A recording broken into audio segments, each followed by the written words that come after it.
if there's ever a person that I would be able to rely on who has their finger on the pulse of the internet, at least the intellectual side of it, not so much the humorous Yeah. memes and that, but the intellectual side of the web, the part of the web that is all about production and helping people develop themselves positively. I think Jonty, you would be the man who would have their finger on the pulse. You know the crack. You know the story. Well, yes. Although I would rather defer to the wonderful Kate Russell from Click Online. Basically, copy and paste what she puts up. Is that it?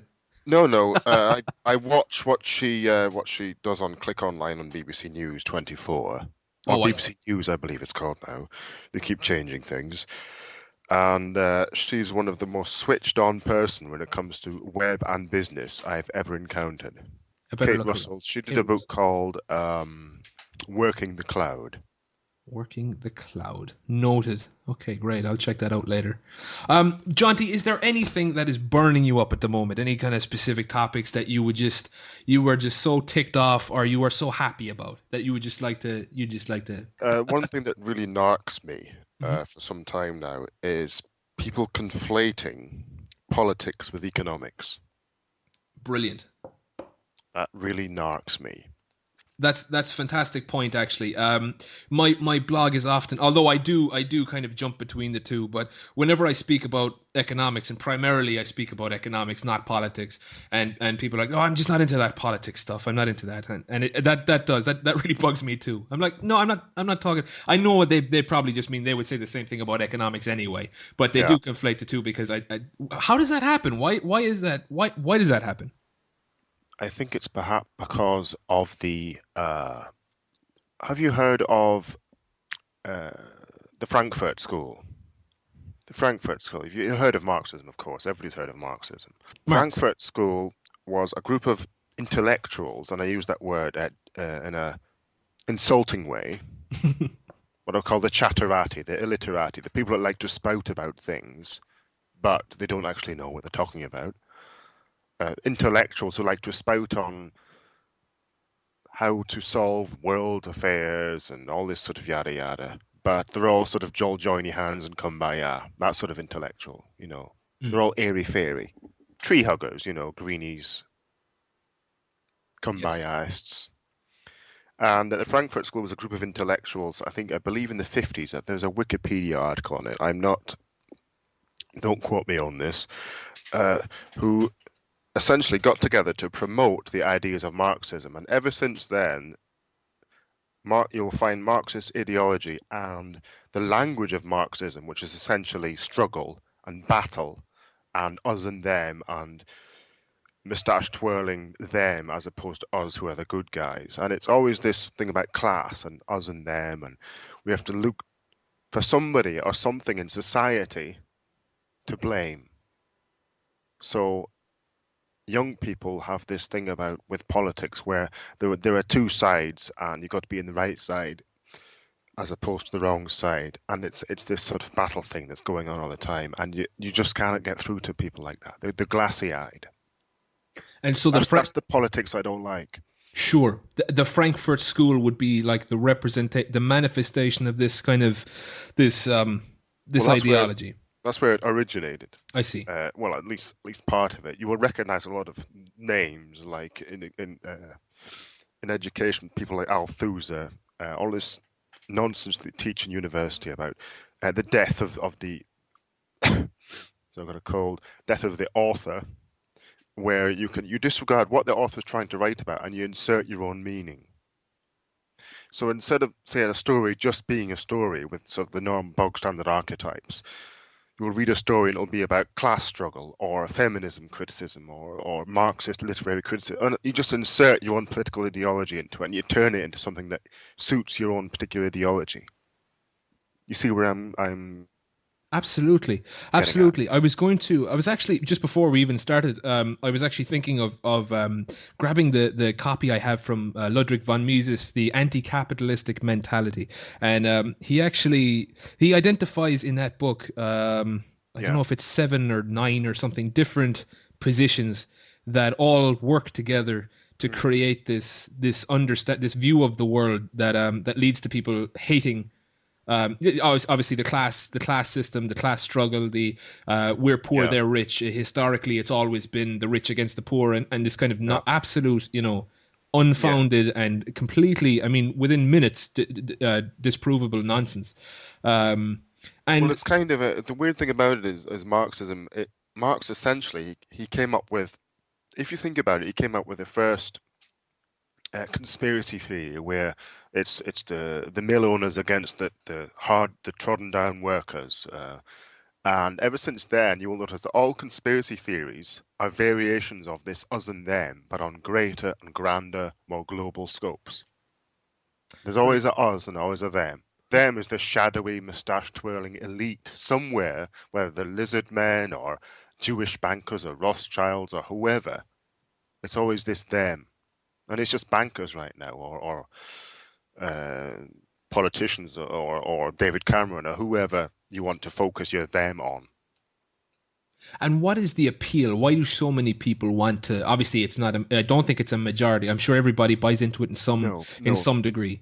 But I think it goes with youth, to be honest. When we were young, we all want to sort of take on the world and win, and everything's when we're younger, everything's kind of black and white. Everything's not fair. Everything's you want to sort of battle and take on the world and save everybody, save the world and his wife, and all these issues in the world. And you later on, you kind of mellow a bit, and you realize that the world and his wife will go its own sweet way, and there's not really much you can do. All you can really do is to be the example yourself, because the world will go its own way. But we eventually sort of realize this, and I think this is why people they move away from socialism when they're younger, and they become more conservative, perhaps with a small c, or they become less pie in the sky, less idealistic. sure, I'm actually reminded of a quote. It was Yuri Maltsev. He was a Soviet economist. He defected to America. Now he teaches, free market Yeah, economics. And he made a. It was funny in his Russian accent to it. That's probably what makes it funnier. Maybe it's not funny when I say it, but basically he said, if you're 20 years of age and you're not a socialist, you don't have a heart. If you're 30 years of age and you're still a socialist, you don't have a brain. right. I thought that Yes. was brilliant. That was brilliant because youth they do appeal to this. They see this the world in terms of unfair, and they see the disparity. They see the world in terms of this quantity. Like there's all this stuff, and Yeah. all this money is over here. Let's try and level it because it just You see it seems in the zero sum game fallacy. right. Exactly. And actually, would you explain the zero sum game fallacy for somebody listening who wouldn't know what that is? Right, the zero sum game fallacy. And I'm not going to be all technical economics here because economics is not about numbers and graphs and high finance and FTSE and all this. Economics is essentially about how we make choices and trade-offs in a world where there are scarce things or things that are not so commonplace and things like that. And the zero sum game is where you get two people making an exchange, or it could be maybe whoever, a shop or a group of workers and bosses. The zero sum game is where, right, for me to gain, somebody else has to lose. That's basically it, which is not true because when you trade with somebody, when you exchange values with somebody, which is what you're doing, I'll give you an example. I go down to your cafe and you're running a cafe. I have £2 in my pocket. I go in and I see a very tasty latte on the menu. It's £2, and I think, ooh, I could fancy that £2 of coffee. Now, is that coffee worth £2? And is that £2 worth a cup of coffee? Well, yes and no. The thing is, I value having that cup of coffee more than having that £2. But on the other side of the coin, you as the shopkeeper, you value having the £2 more than that cup of coffee. So we exchange. So the question some people ask is, who has got the better end of the bargain? Wrong question. The answer is that we've both got the best end of the bargain because we have both gone away better off than we have started. We have both, it's win-win. We've both profited.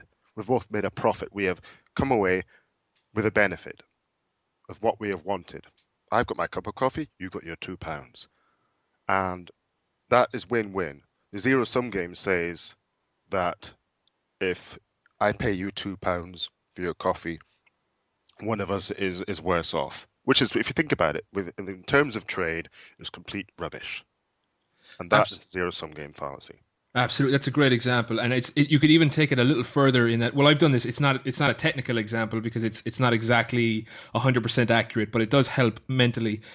If you were to try and come up with values, the value that you wouldn't pay for something. So I was trying to explain to someone to try and actually figure out how much value you've added, at least in that to those two people, not necessarily because it's a subjective value. Obviously, value is subjective, but Yes. but let's say that I go and I want to buy, we'll say that cup of coffee, and I really, really want a cup of coffee. And I would ask myself, would I pay £3 for it? And I would say, okay, yes, I would pay £3. Would I pay £4? And I said, well, okay, I really want a coffee, so yeah, I'd pay £4. And then would I pay £5? And then I think to myself, no, no, five is just a bit too much. Well, whatever point that tipping point is, that's pretty much what your value is. Yes. That's the point at which you would, it wouldn't be a benefit or a loss. You just wouldn't bother doing it because Right. you're getting the same thing back. So Yes. you would have to look at that and say, well, if I get it for £2, then I've just made £3 because that's what it's worth to me. It's worth five to me. So again, it's not a perfect example, but it does help people see that what's after happening in that trade is we've just created value in the economy. People don't understand that simply by swapping stuff, because they don't see anything being created physically, but simply by swapping stuff, people value more than other things.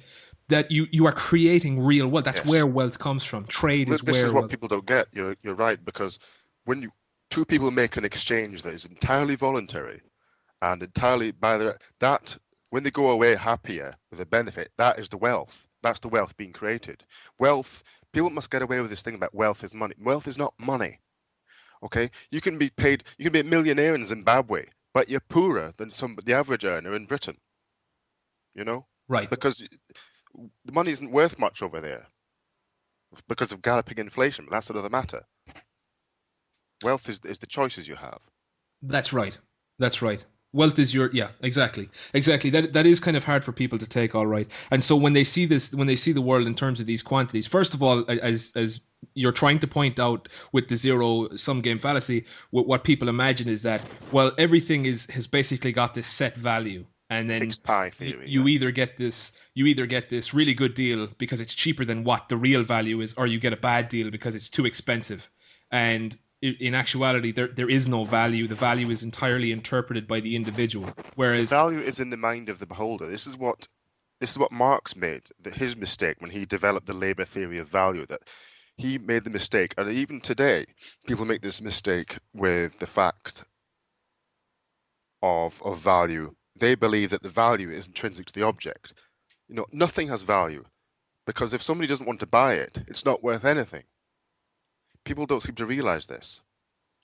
that's right. They have this strange approach where it's really non-practical, just like something just has the value. But then who designates that value then? And of course they would say, well, this is why we need government. Government will set prices, and government. Of course, not everybody goes that far, but there is always that underlying danger in the mentality that it will eventually get there. If you're to follow through these conclusions to their logical process, you end up with, which is exactly what we did end up with, during times of war or during the height of communism, where prices were set by government, and this was the fair price. And it goes back, of course, Roman times, where you could appeal to the government when something was too expensive. It wasn't. It was more than the fair price, whatever that's supposed to be. It goes Um, even far farther back than that. It goes to I think the chap the code of Hammurabi.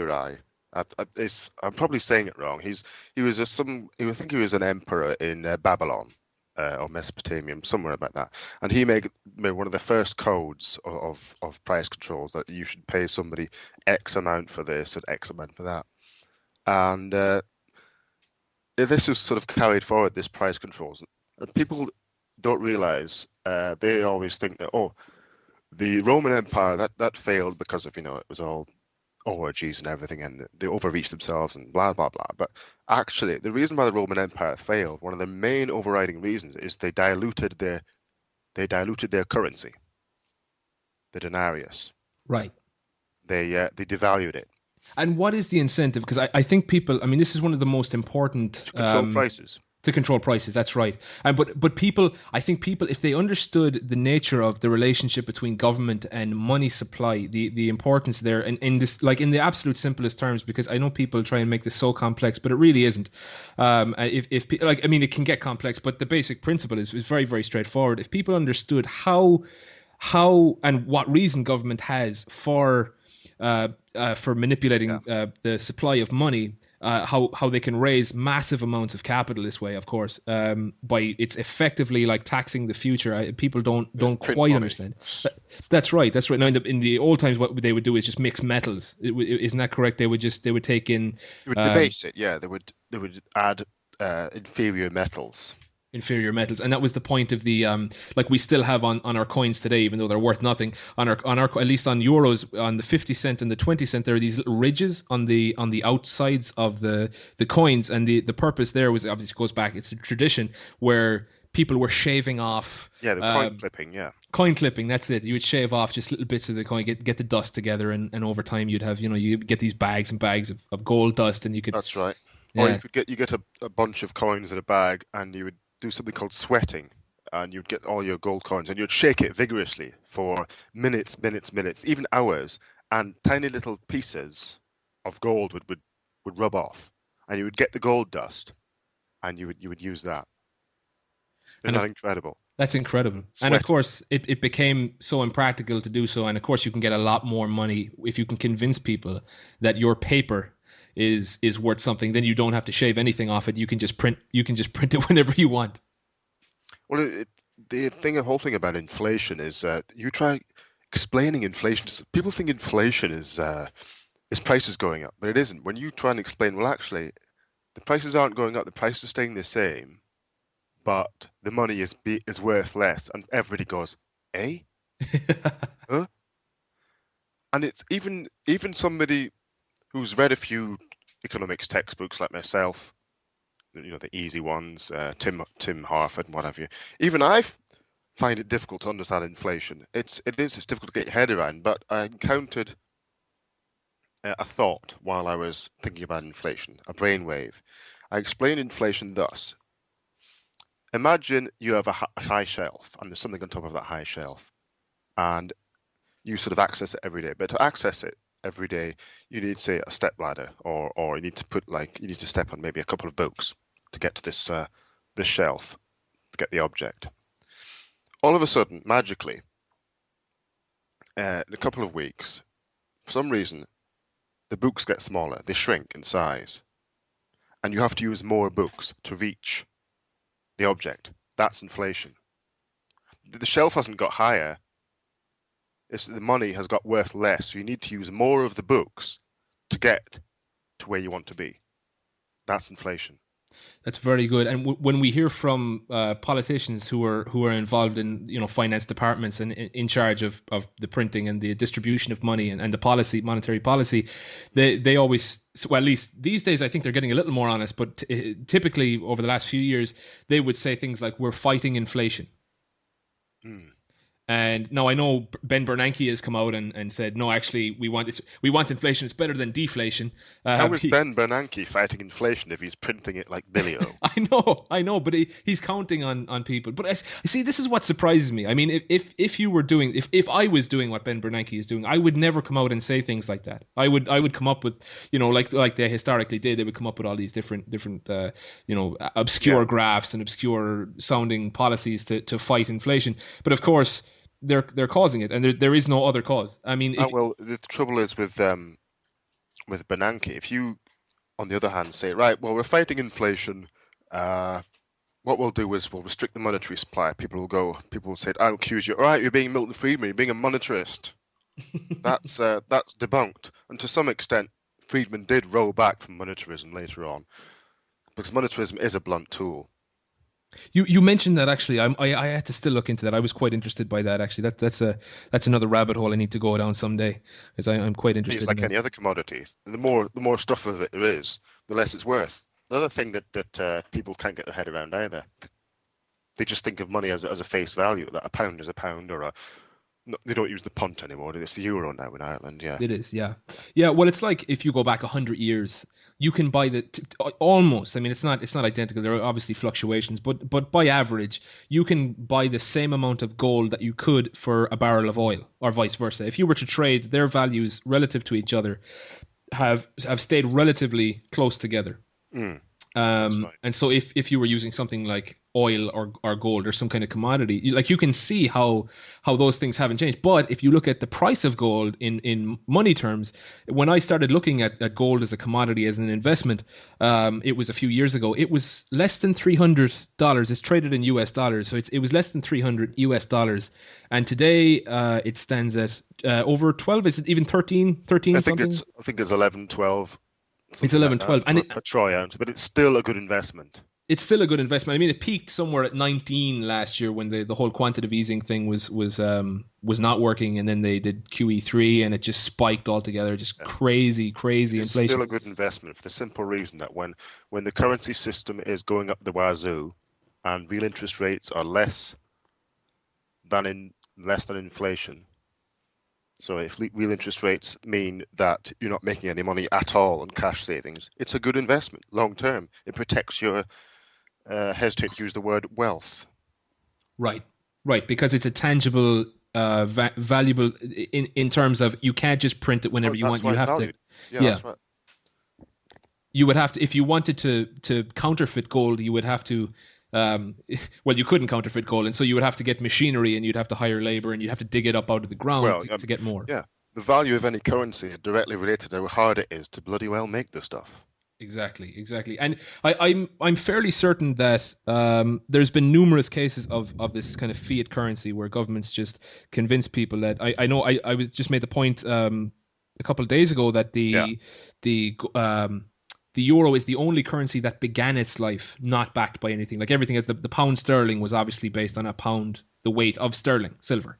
The dollar was based on similar. It's another weight. It's a Dutch word tolar, which is a weight yeah. for some kind of measure. I think it's a measurement of silver also.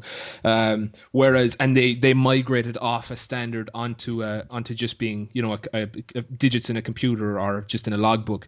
Whereas the euro began from day one. The euro was a paper currency that they basically just said, here's money, it's worth something, we promise. And because everybody believes that it's worth something, it works. But it's so shaky. There's no stability Well, because of that. in a sense, the euro was actually started on the base of something. It was, in a sense, started on the basis of complete European political union. Because without complete political union, the euro cannot succeed. Right. To have political union, you have to have monetary union and vice versa. Think about it. That's true. That's true. There was Because you have to have ultimate centralization, an ultimate central bank, which is the European Central Bank. They want that monopoly so they can control not only inflation but the economies of all of these federal superstate states.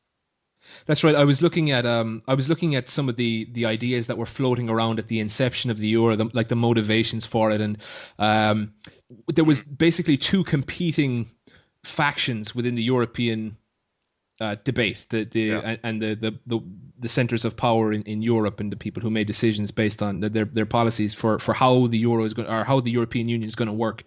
On the one side, you had mostly German side who had experienced, obviously historically they had the Weimar Republic, they had hyperinflation. A lot of them were still, they come from a tradition, a very recent memory. Obviously, the last generation didn't experience it, but it was fresh to them because their parents told them horror stories about, what happens when there's yeah. hyperinflation.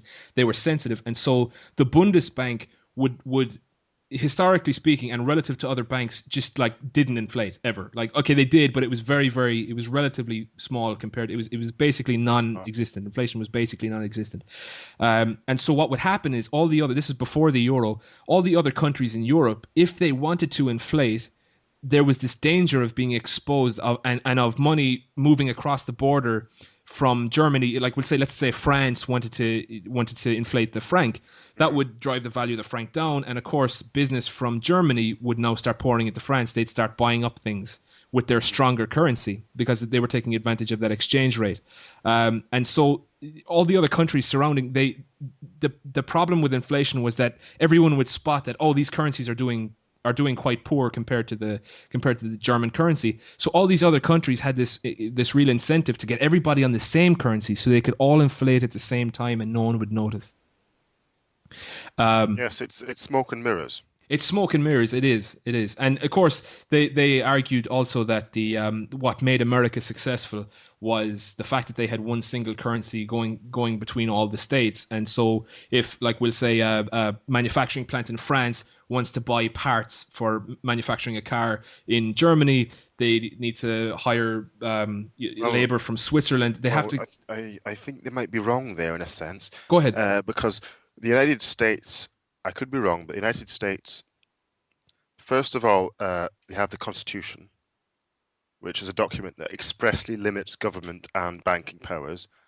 And two, I believe that they had independently competing banks at one point, making independent currencies. But Right. then the Federal Reserve came along, and essentially the dollar was nationalized, which is a euphemism for under government control. So then you have the centralization of a currency, and that's where your inflation starts. Oh, that's absolutely correct. I should have clarified that I think it was a misinterpretation to imagine that the dollar was because if you think about it, there was already a global currency anyway. I mean, you already have universal currency such as gold and silver, these things, and of course the banks compete. I mean, exchange rates really aren't a big issue. Gold is real money. Anything else is not money. Right. I mean, you could take gold anywhere in the world and it's worth something. So Or it's you could use a carton of Marlboros, or right. that actually does work. Actually, cigarettes can be used as money in Africa, for example, or South African, what are they called, Krugerrands. They're good, or Britannias, things like that. Standard gold coins, they're pretty much universal, or cigarettes. Yeah, cigarettes because you can break cigarettes down into smaller quantities. If you have a pack of 10, you can take one out and use it for That's smaller right. transactions. That's right. I remember, I think Milton Friedman was touring around Europe, and he ran out of petrol in his car, and he happened to have some cigarettes in the boat, and he went up to this, I don't know, this border guard or something, and essentially bribed him with some cigarettes in exchange for some petrol. So that's fungible, you see, this bit of quid pro quo. Have you seen? I'm not sure if you follow much of what Peter Schiff is doing, but he was pushing this new gold product. This is some bullion bank in Switzerland, I think. Well, he Um, would. He's a gold bug, but he's a good gold bug. he's a good gold bug, but Yeah. this card, it's the size of a credit card. Yes, the little snappable offable Did you see piece. that? I thought Yes, that was the that's the most coolest. fantastic thing ever. Oh, if anybody's listening, that would be a great donation or a Christmas gift or something. I think it's worth about $2,500 or something. And I believe you can buy them in North America, but I haven't seen the gold bullion traders in Britain sell them. I suppose one could import them, but I just buy bits of gold in, say, 1.5, 2.5 gram sizes, the credit card sizes, Well, not that size, but they come in a sealed credit card pack, which I would advise anybody, if they're going to buy gold, keep it in the packet, okay? Because if you take it out of the packet, you don't know what's been done with it, or whatever. good advice. I'm stockpiling myself, although I wish I could stockpile more than what I've been doing. Because I think what we are looking at is there is a fairly, I mean, just looking from a mathematical standpoint, it's not the most, the economic structure that we have right now is not the most stable and viable long term. Of Britain, or of the West, or Of pretty much the West in general. I mean, yeah. like especially because of these economies depending so much on each other. Well, to different extents, but the dollar, the euro. I'm really not too sure. I don't have much understanding about the pound. Maybe you have some insights there. How strong is the pound looking compared to other currencies? Is that an unfair question? Is it too hard to tell? It's the pound is fine, really. The problem is Britain right now is the economy. The economy is structurally sound. The problem with the British economy is that it is not being allowed to correct quickly enough. When I say that, I use an analogy. When you've got a plaster on, you could either peel it off slowly and go through the agony, or peel it off quickly. We're not being allowed to go through a market correction. Now that's a bit of a jargon for you, but we're not being allowed to go through the hangover. We keep putting it off with hair of the dog, and I fear that our Chancellor, George Osborne, may spark another real estate bubble, which has happened in 2008. Remember that one with the banking crash, with this subsidising mortgages. But the pound is fine. Our exports could be better. Our exports are actually going up. If you look on BBC News, you will discover that exports are improving. So there's nothing fundamentally wrong with our pound. It's not like it's 1976 when we had to go to the IMF with a begging bowl for I believe it was £6 billion, which is nothing today. But no, the pound's fine. Okay, great. So actually, maybe we should talk a little bit about bubbles. You just mentioned that there's a fear of another housing bubble. Maybe Oh, bubbles. Bubbles. The man you multiple. want to talk to about bubbles, I call him the bubble master, is the Al Pacino of bubbles, and that would be Jesse Colombo. In fact, he coined a new, I believe the word is a neologism. Yes, a new word. And he coined the word bubble covery, which is precisely what happens with bubbles. A bubble covery is where some of you might be old enough to remember out there who are listening the dot-com bubble. And some of you might be able to remember Black Wednesday, Black Friday, and all these black days. That is a bubble covery. We have the dot-com bubble, and in 2008 we had the real estate bubble, as they call it in America, or the banking crisis. But what it really was, it was a bubble created by the inflation of real estate prices. In other words, houses. They were selling houses to people who couldn't really afford it. They were basically giving bad loans to bad risks. And of course, Obama at the time was sort of, oh, carry on. He was whipping it up because he wanted to create this bubble. And when you create a bubble in a nation, you create a bit of a party, a feel-good factor, and it feels great. So while this party goes on, the bubble's going up, and everybody's partying, everybody feels sort of temporarily rich. Sooner or later, which are nothing more than massive collections of peoples buying and selling. Markets do not like extremes. They don't like bubbles. They always come back to something around the middle. So bubbles burst and you get a recession.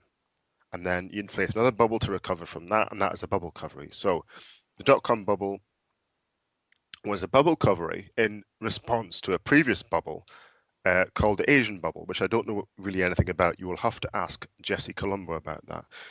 So the dot-com bubble burst, and then we had the banking crisis, which was another bubble to recover from the dot-com bubble recovery.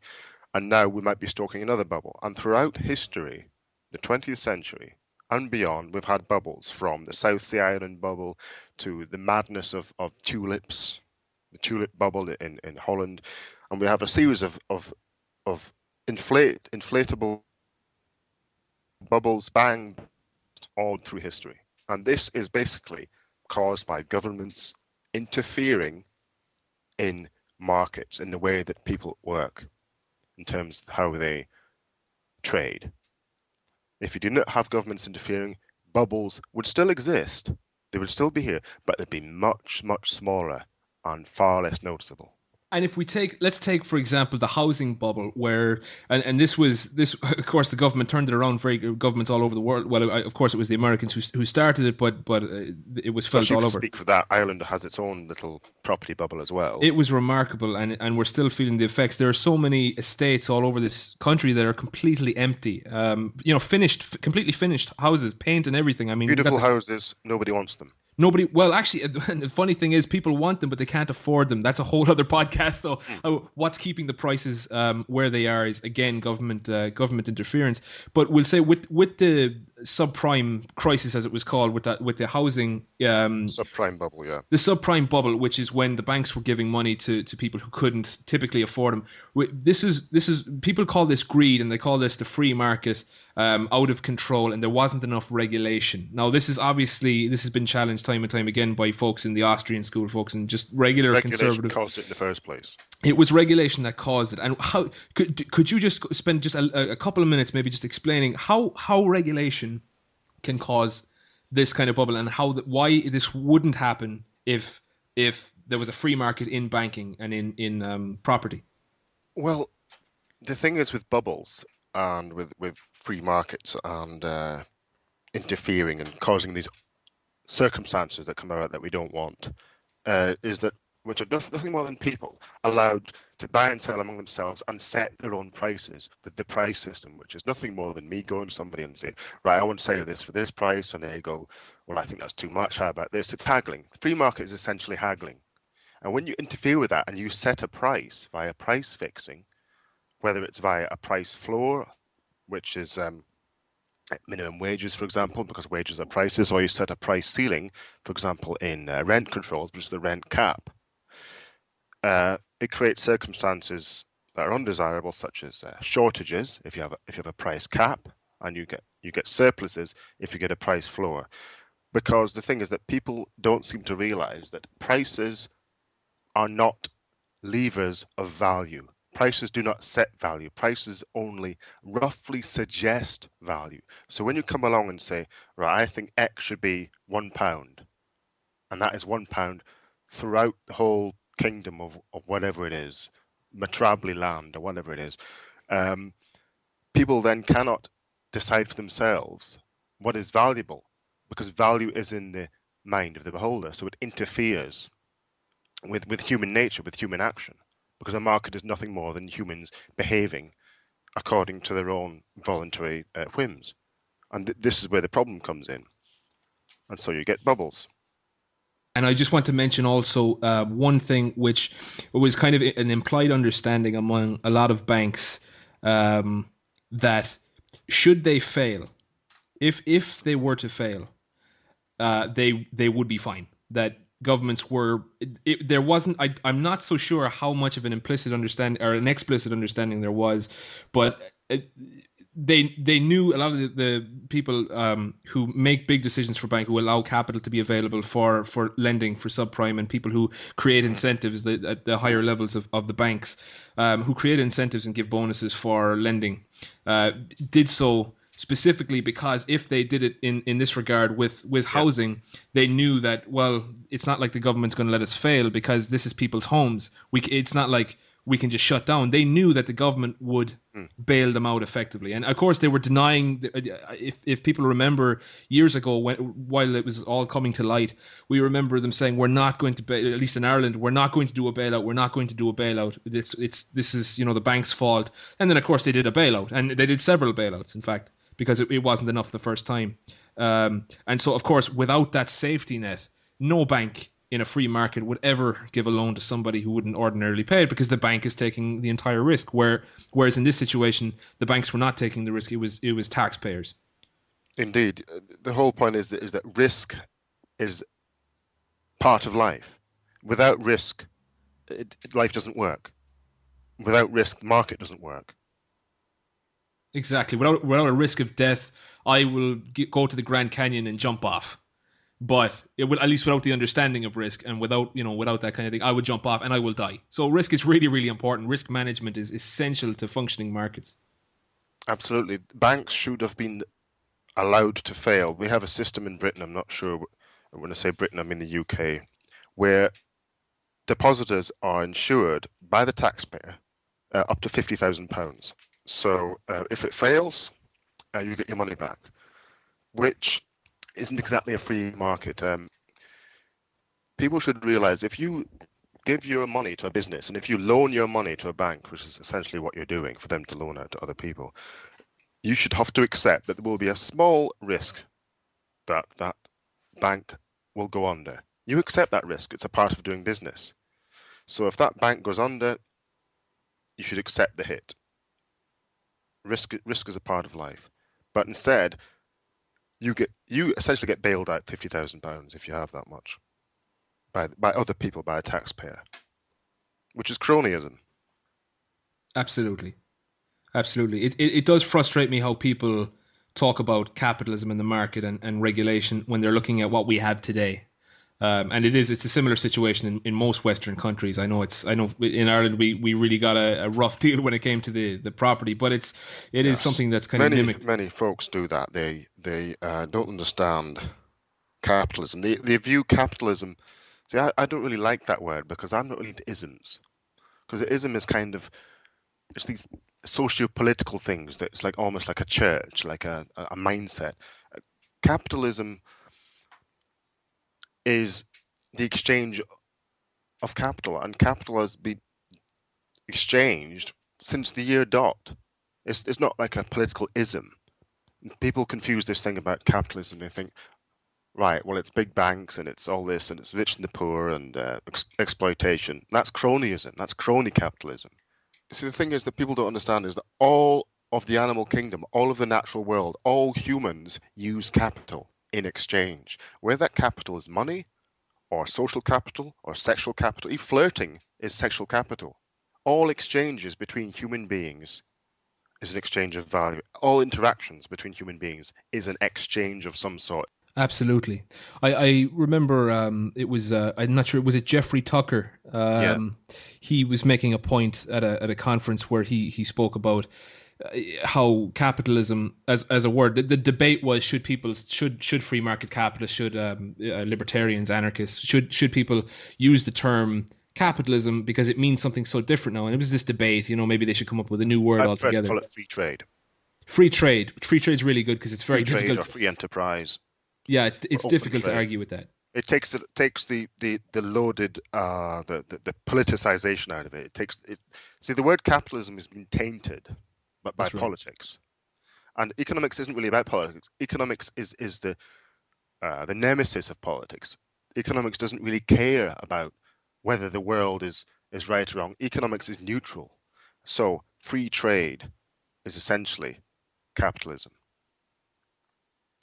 Right. And I wanted to, just before, I think we'll wrap up shortly, Yeah. but I just wanted to just come back just for a moment to how it works when you have guarantees, when the government steps in and tries to subvert capitalism, put off the ill effects of capitalism, which is essential to make it work, with that risk, with that, Yeah. when the purpose, a lot of what people perceive government is to um, protect them from harmful effects in society. Like we have policemen for stopping criminals and rapists and thieves.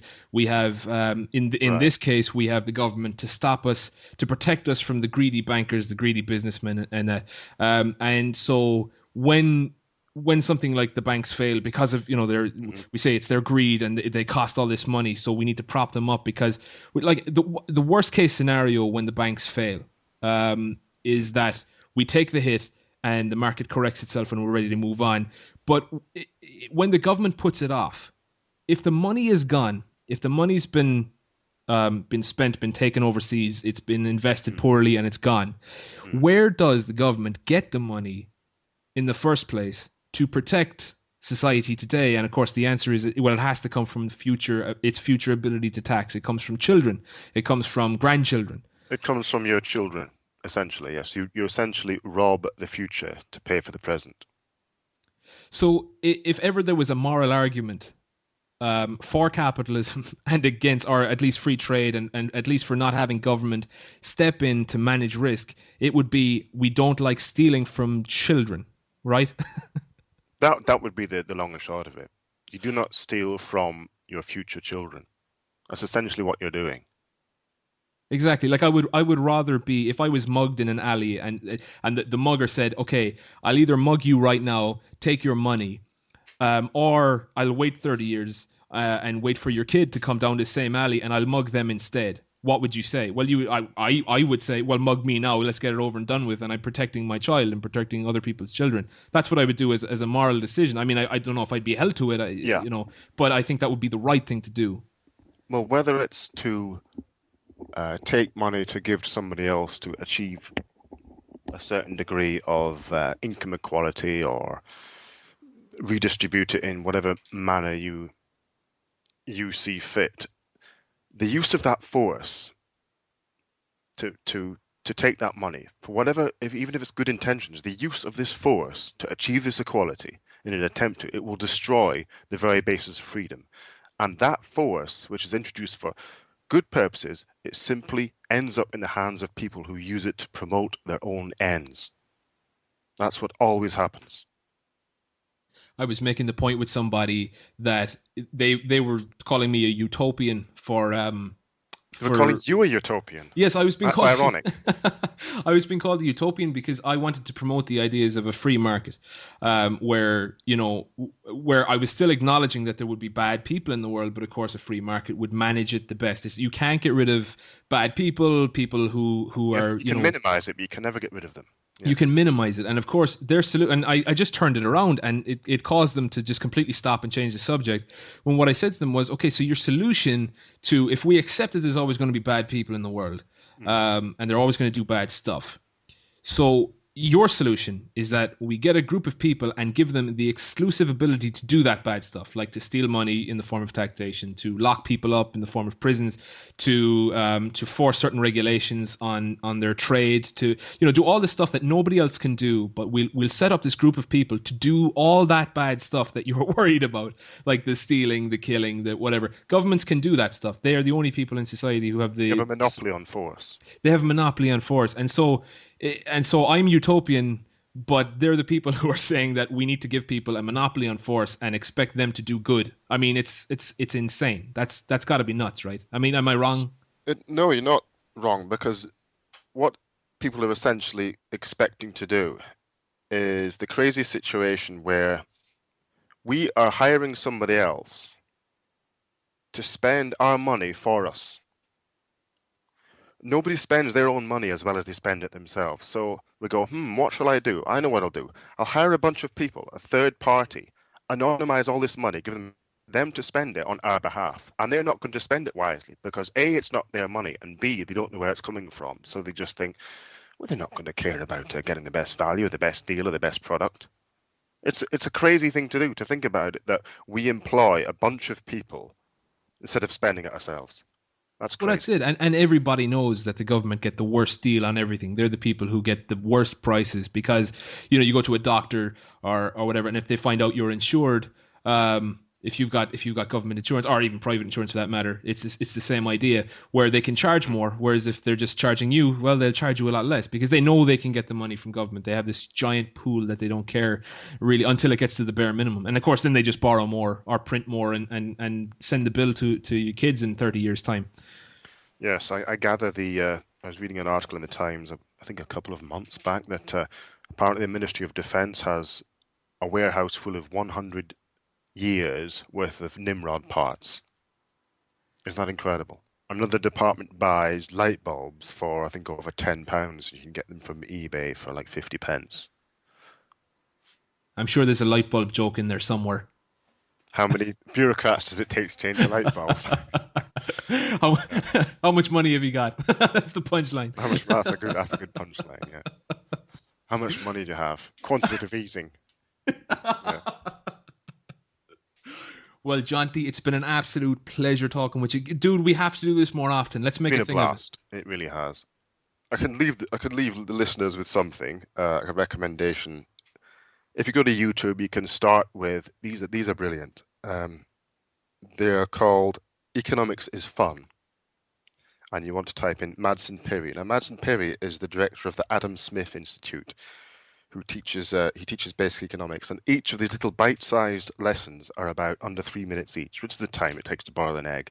And he explains in 20 2 or 3 minute segments important basic building blocks of economics understanding, and he starts with the most important one, and that is value. And they just play on in a complete chain, and you want to look that up. Economics is Fun. I think I've seen that. I might. I'll do is I'll put a link in the description if anybody's listening on YouTube. Check it out. His enthusiasm is fantastic. All of the politics and the rhetoric, and you become immune to it. Essentially, you start to see that you start to go, that's a myth. You start to see through political and demagogic lies. Yeah, that's the beauty of it. Cool, man. All right, dude. Have a great week or have a great evening. I say weekend. What day is it now? I'm so out of it. I'm actually a little bit decombobulated myself, so it's only Tuesday. It's Tuesday. It's Tuesday. Right, I'd love to do this again. Well, when the weekend comes, enjoy that. Absolutely, sure. All right, bro. Talk to you later, dude. Talk to you soon. Bye-bye. Bye.